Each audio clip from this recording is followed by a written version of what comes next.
আসসালামু আলাইকুম everyone, welcome back to my channel. আশা করছি আপনারা সকলে ভালো আছেন। তো গাইজ, বরাবর মতন আবারও হাজির হলাম নতুন একটি রেসিপি নিয়ে।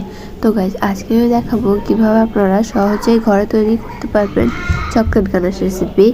আসলে চকলেট গানাশটা যদি ঠিক না হয় তাহলে কিন্তু কেকটা দেখতেও সুন্দর লাগে না। আপনারা যদি রেসিপিটি ফলো করে একবার ঘরে ট্রাই করেন তাহলে কিন্তু আপনারা ফেল হবেন না। তো গাইজ, ভিডিওটি ভালো লাগলে লাইক কমেন্ট শেয়ার করে পাশে থাকবেন।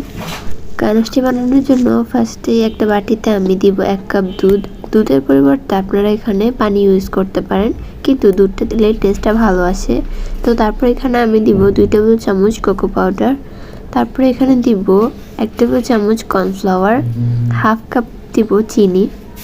তারপরে এখানে আমি দিব 4 টেবিল চামচ গুঁড়া দুধ। গুঁড়া দুধটা আপনারা যে কোনো ব্র্যান্ডের নিতে পারেন আপনাদের পছন্দ অনুযায়ী। তো তারপর এখানে আমি দিব 1 চিমটি লবণ। তো এখন সবগুলো উপকরণকে একটু ভালোভাবে মিক্স করে নিব।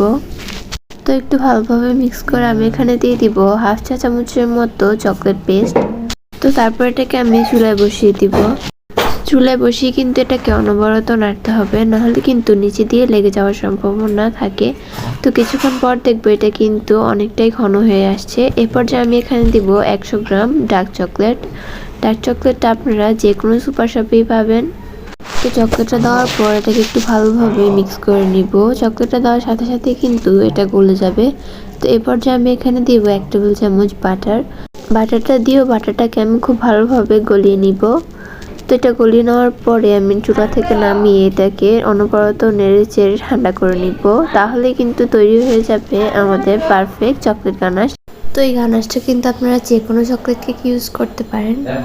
তো গাইস, আশা করছি আমার ভিডিওটা আপনাদের কাছে ভালো লেগেছে। ভালো লাগলে লাইক কমেন্ট শেয়ার করতে ভুলবেন না। আর পরবর্তী ভিডিও দেখার আমন্ত্রণ রইল। আল্লাহ হাফেজ।